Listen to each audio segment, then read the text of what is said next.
Assalamualaikum warahmatullahi wabarakatuh. Perkenalkan, nama saya Kadep Reldi Sukrata.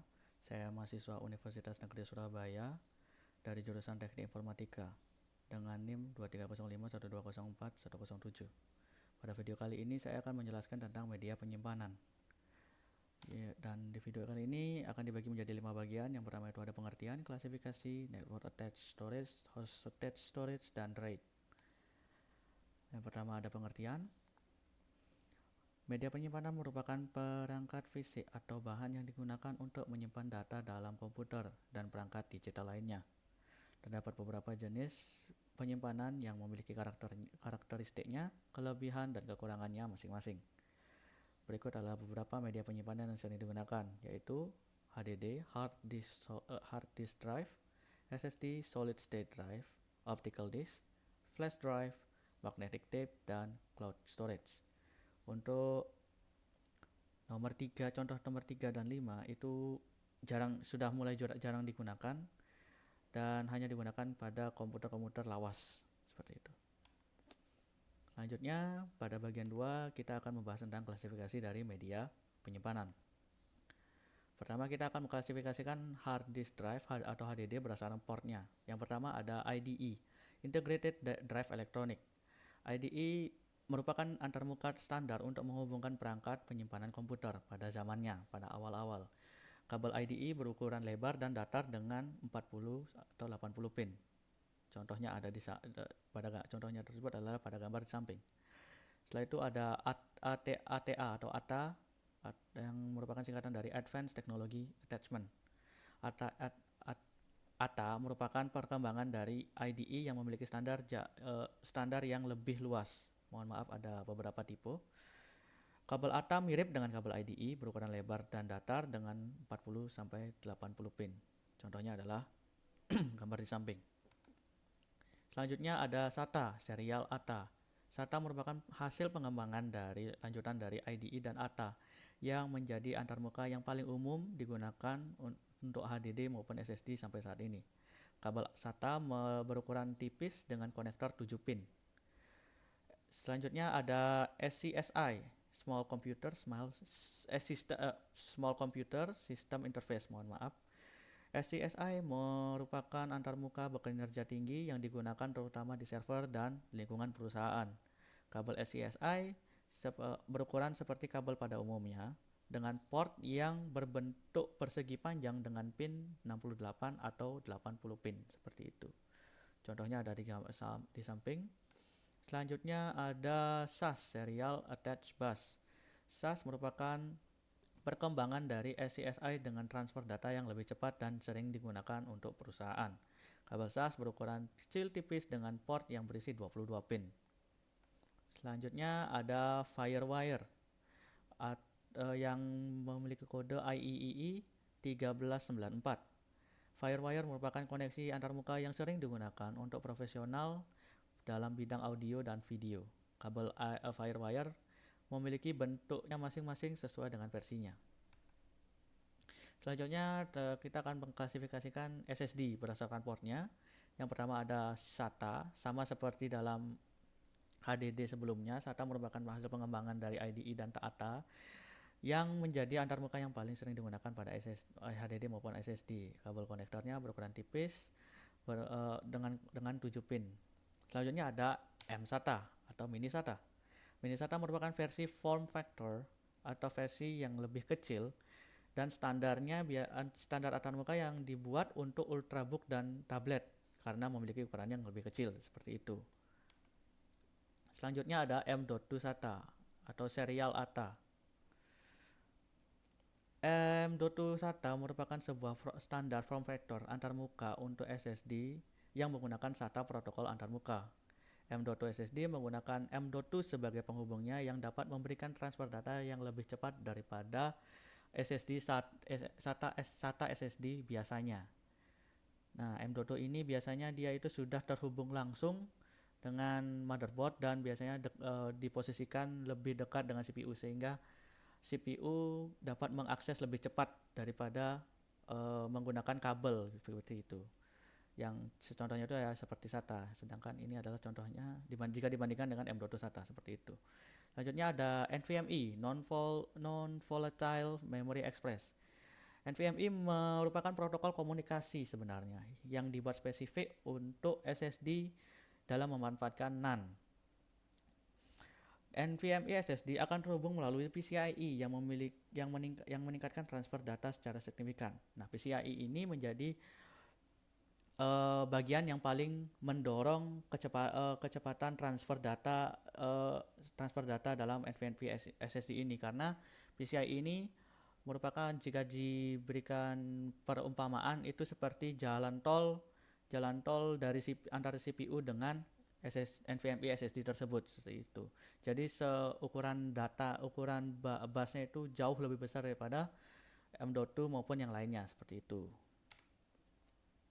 Ini adalah contohnya, tadi ada NVMe M.2 Samsung, seperti itu.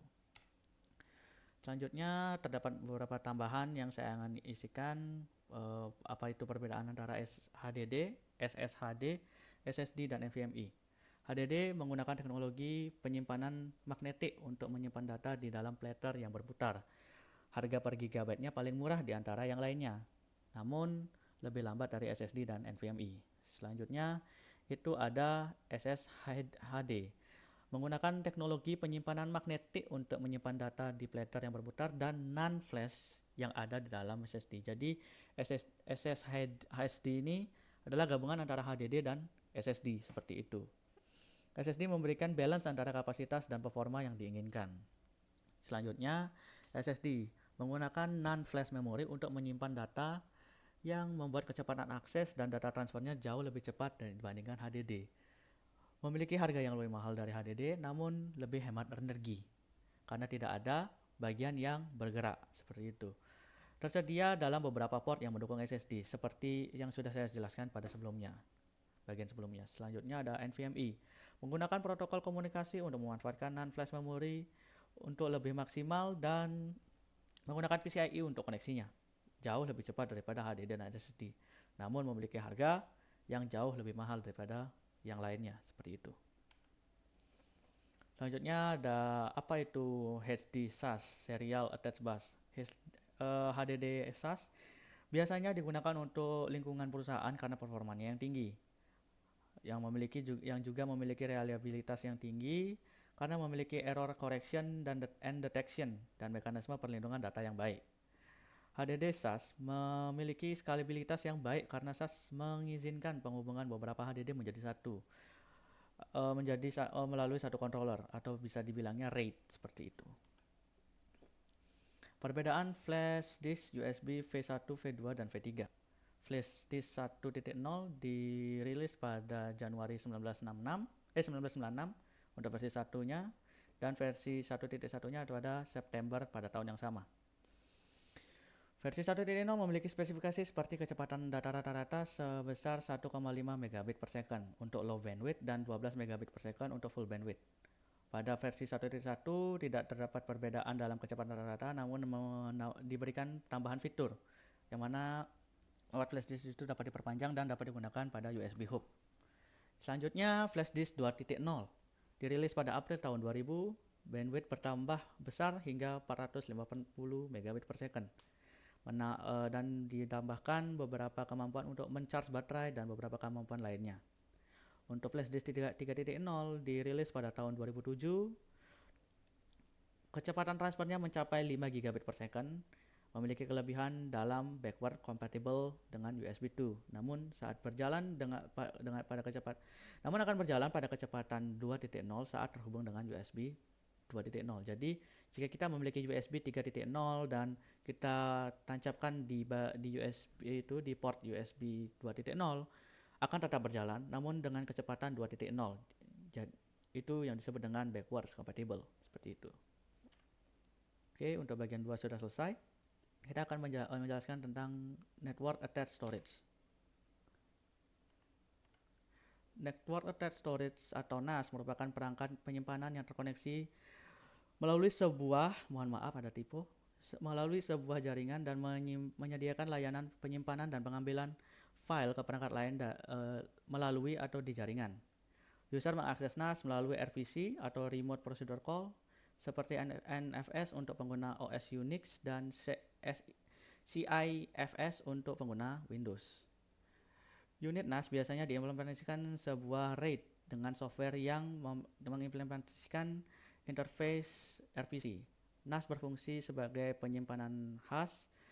NAS berfungsi juga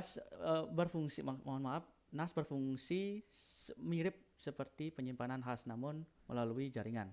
Salah satu protokol dari NAS adalah ISCSI yang menggunakan protokol IP network untuk membawa protokol SCSI.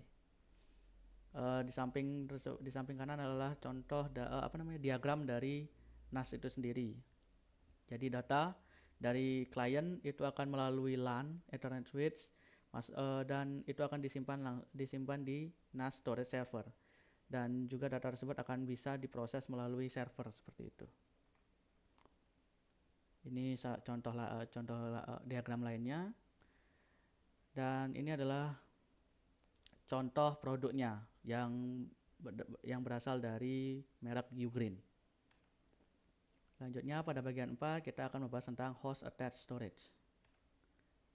Host attached storage ini sebenarnya sama saja seperti NAS, namun ini host attached storage atau HAS ini merupakan perangkat penyimpanan, terdapat tipe perangkat penyimpanan yang terkoneksi secara fisik dengan sebuah sistem host melalui SATA, SAS, USB, dan sebagainya. HAS memiliki beberapa keunggulan yaitu performa yang tinggi dan latensi yang rendah. Penyimpanan diakses melalui port I/O lokal seperti itu. Jadi dalam sistem operasi tersebut di dalam seperti sistem komputer itu terdapat HDD, SSD atau NVMe itu termasuk dengan HAS atau host attached storage seperti itu. Selanjutnya kita akan membahas RAID. RAID atau Redundant Array of Independent Disk merupakan teknologi dalam penyimpanan data komputer yang digunakan untuk menggabungkan beberapa hard drive menjadi satu logical unit. Tujuan dari RAID adalah meningkatkan performa penyimpanan data, reliabilitas atau keduanya tergantung level RAID yang digunakan. Level RAID terdapat beberapa jenis, lebih dari 8, namun saya akan berikan contoh itu 8 saja di sini. Pertama ada RAID 0, RAID 1, RAID 2, RAID 3, RAID 4, RAID 6, dan RAID 10. Saya akan membahas tentang dari RAID 0 sampai RAID 6. Untuk RAID 10, RAID 01 itu merupakan RAID hybrid, gabungan dari RAID yang saya akan jelaskan seperti itu. Untuk RAID pertama itu adalah stripping. RAID 0 akan membagi data menjadi beberapa bagian bergantung pada jumlah perangkat penyimpanan yang dimiliki dengan ukuran yang sama. Hal ini meningkatkan performanya, namun tidak dapat memtolerir kesalahan apapun. Jadi jika terdapat kesalahan, maka semua data akan hilang seperti itu. Data dibagi menjadi cara kerjanya adalah data dibagi menjadi beberapa blok dan setiap blok disimpan di bagian disk yang berbeda secara bersamaan. Sehingga performanya dapat menjadi jauh lebih cepat seperti itu.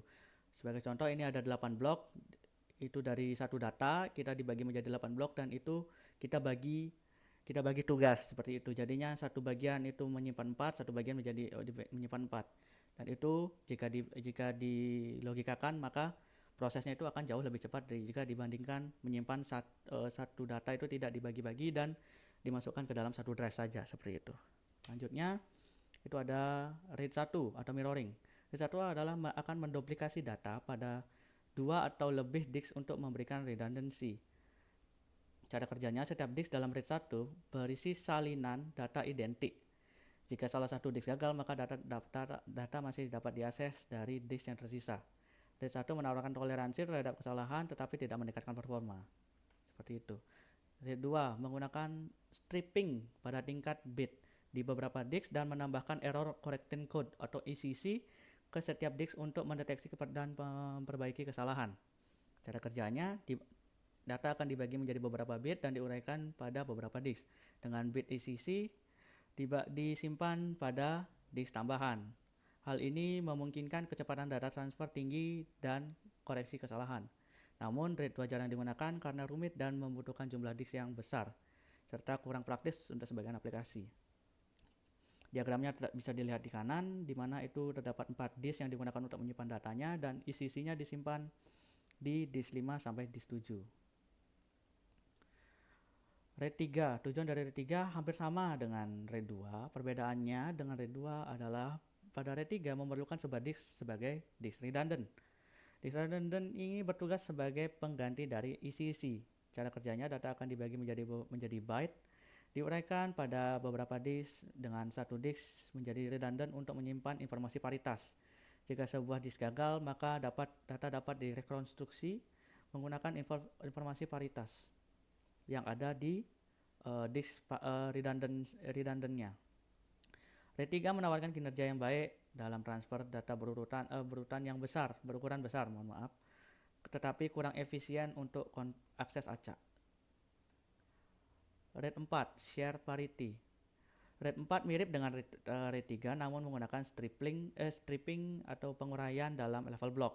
Cara kerjanya, data dibagi menjadi blok dan diuraikan di beberapa disk. Dengan satu disk didedikasikan untuk menyimpan informasi paritas. RAID 4 mentolerir kegagalan satu disk dan menawarkan kinerja yang baik untuk transfer data berukuran besar, namun kurang efisien untuk akses acak dibandingkan level RAID lainnya. Seperti itu. Mirip dengan RAID 3 sebenarnya. Selanjutnya RAID 5, stripping with distributed parity. RAID 5 menggabungkan penguraian dan paritas untuk memberikan performa dan toleransi kesalahan. Pada setiap blok, salah satu disk menyimpan paritas dan disk lainnya menyimpan data. Cara kerjanya, data diuraikan di beberapa disk dan data paritas disimpan di setiap disk dengan catatan sebuah blok paritas tidak menyimpan paritas untuk blok data yang sama. Sebagai contoh, pada blok disk 1 menyimpan blok data 1A, 1B, 1C dan parity ini akan menyimpan data blok lainnya. Tidak boleh untuk menyimpan data disk ini, blok data dari disk 1 seperti itu. Jadi jika mungkin di disk 1 itu gagal, maka parity yang lainnya ini akan merekonstruksi data-data yang hilang seperti itu. Selanjutnya itu yang terakhir adalah RAID 6, stripping with double parity. RAID 6 mirip dengan RAID 5 tetapi menggunakan 2 blok paritas daripada 1 untuk meningkatkan toleransi dengan kesalahan. Cara kerjanya seperti RAID 5, data diuraikan pada beberapa disk dan informasi paritas disimpan di setiap disk. RAID 6 dapat menahan kegagalan 2 disk tanpa kehilangan data. Contohnya ini seperti pada drive 1 kita menyimpan data blok 1A dan blok 2A. Nah, di sana juga kita akan menyimpan parity B3 dan B4 seperti itu. Jadi jika kita lihat di drive 2 seperti itu juga. Nah, sebagai contoh, mungkin pada drive 3 itu terjadi kegagalan. Nah, itu bisa diambil dari parity 3 maupun parity 3 di drive 2 ataupun parity B3 di drive 1 seperti itu. Nah, jika mungkin lagi kurang beruntungnya drive 3 gagal dan drive 1 gagal, maka masih bisa dikembalikan ke data-data yang hilang itu seperti itu. Oke, sekian video dan presentasi saya. Terima kasih atas waktu yang telah diberikan. Mohon maaf jika ada kesalahan. Saya ucapkan terima kasih telah menonton video saya.